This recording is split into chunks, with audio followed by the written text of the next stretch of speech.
I want to talk about another defensive back here. Former Baltimore Raven safety Tony Jefferson announced yesterday that he is coming out of retirement, according to Bleacher Report's Jordan Schultz, that he's ready to make an NFL comeback. He's 32 years old. Last time he played a full season was 2018. After that, he dealt with a torn ACL and then a foot injury that ultimately just forced him to be sidelined and, call it a career after 9 seasons.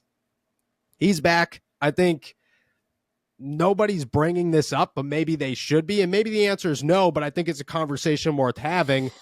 Is Tony Jefferson a name that the Pittsburgh Steelers should make a phone call to and say, hey, you want to come play for us? Even if it doesn't work out, you're going to try out and maybe things work out. I don't think the Steelers secondary is really locked into a point where you could look at it and say they're not missing a piece. I think they could add a guy like Tony Jefferson and really anybody. You can name any defensive back out there, and I think you can make it make sense. Should they give Tony Jefferson a call?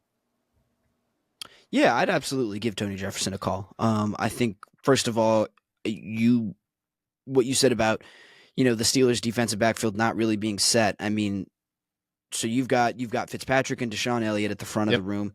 And after that, it's DeMonte KZ and Trenton Thompson and Miles Killebrew and Jalen Elliott. Like, I think there's definitely room for one more safety in that group to give you some depth, especially a veteran guy who's kind of been there and done that, has had a bunch of success in the NFL. You look at what Tony Jefferson does. Like, I think he could really fit a role. Like, as he's gotten older, as his career kind of came to what he thought was the end, in 2022 and 2021, he kind of he became a better cover guy. He was he's still a pretty sure tackler, not as much of a run stopper, but I think there's a role for that. I think there are a lot of guys here who are real good run stuffers and not great coverage dudes. So I think Jefferson, if he can kind of regain that 2022 form after a year off, I think that's really the only question. But again, this is a guys who take years off from football don't break the bank. So this is going to be a really affordable option that can give you some depth, helps you sleep a little bit better at night. It's just another position that I don't think you really have to worry about if you can make an addition like this. And I think it's totally worth it to at least give him a call. You're not going to be locked into anything crazy with him contract-wise, so I don't see any downside to it. I agree. I look at Tony Jefferson and say it's the same argument as any of those guys. Like, hey, go get Justin Simmons. All right, yeah, why not? Why not? There's no reason not to give somebody a call. Like the Steelers, for one, have an open locker or open spot on there. No, I guess they don't. They signed LaMichael Perrine and Jonathan Ward, so I guess that is 90. Still not very difficult to clear a roster spot at this point in the offseason. If you want to give a guy like that a call, I think he does a bunch of things. Like, just like you said, he's a sure tackler. He's gotten better in coverage. And I think even at his worst, he was still reliable in coverage. You look at him and say, if you're going to play safety, awesome, great. Now we have options to move DeMonte KZ to nickel if that's what we want to do and play him as an all-around defensive back, because I think the slot cornerback role is still very much so up for debate. And I don't think that anybody's looking at it right now and saying Anthony Everett or Beanie Bishop is a lock to sit there. I mean, we're talking about Cam Sutton and Patrick Peterson left and right, because at some point you got to look at it and say, that's your missing piece. Go fill your missing piece.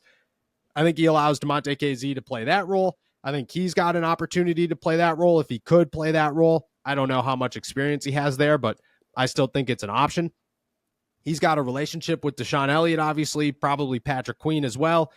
I mean, this is a guy that he knows how to play in the AFC North. He's a thumper, which great that you want that in the AFC North, that probably at all times. Just like you said, he's not going to cost anything. There's going to be almost no cost to a Tony Jefferson. This is a let's revive the career, pay him $1 million, get him on the roster, sounds good deal. And if you could give him an opportunity, like I don't know how many teams in the NFL are going to be able to call Tony Jefferson and say, you can actually compete for playing time here if you're good enough to be on the roster come the end of August, and I think the Steelers have that opportunity for him. I think it makes sense for both sides. And to be honest, like if you play in the AFC North, if you're an AFC North football player, a lot of times you want to stay in the AFC North. Like you understand the physicality of the division. You understand how much history and what it takes to play for a team like the Ravens and the Steelers and the Bengals and the Browns. And I mean, I don't know. There's something about it that's almost addictive, and I think a guy like Tony Jefferson fits that so well. I mean, I don't know. I'm not against it. Are you are you calling Tony Jefferson before you're calling a Patrick Peterson? I think Cam Sutton's maybe in a different boat, but I think that's a totally different conversation. Are you calling him before you're calling a Patrick Peterson? I think so. Just because Patrick Peterson is gonna be there, like Patrick Peterson isn't going anywhere. I think, look, if there was a ton of interest, for Patrick Peterson out there, I think he would have been signed already. Jefferson, I think, is different just because, he's new. He's something different. He's just not a character that people have seen on the free agent market before. Patrick, I think it just boils down to the fact that if you want Patrick Peterson, you can get him whenever you want, but he is far from my first option, and he is not really what I'm looking for to fill that spot. So I'm fine with kind of putting Patrick Peterson on the back burner, taking a chance with Tony Jefferson first, because I think that's the one where, like, Tony Jefferson could possibly, I could imagine him maybe getting some calls from other teams, but Patrick Peterson, I don't think he will. I it's crazy to say. Like, that's so crazy to say, is like Patrick Peterson probably isn't going to get signed before a guy who hasn't played in 2 years, but that's just the reality of it. Like, Tony Jefferson is 32. You could play a lot longer as a safety than you can a corner.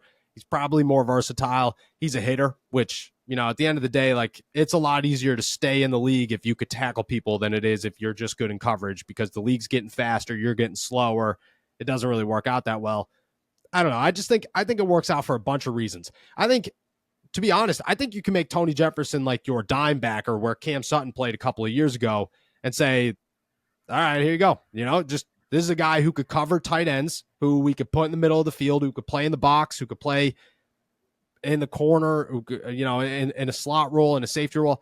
I don't know. I think it makes sense. I would sign Tony Jefferson before I sign Patrick Peterson, just like you said, just to give him a shot and then go from there. Because I think if you made a phone call now or in a couple of days or in a week or whatever, and you got some sort of look at him, because that's what it would be. You'd bring him in for, I guess, a tryout or a workout and see how healthy he is. You test his medicals, and then you would make a decision there. And if you feel like, hey, Tony Jefferson's still got some game in him, give him a shot. I don't think the Steelers are really hung up on bringing back Patrick Peterson.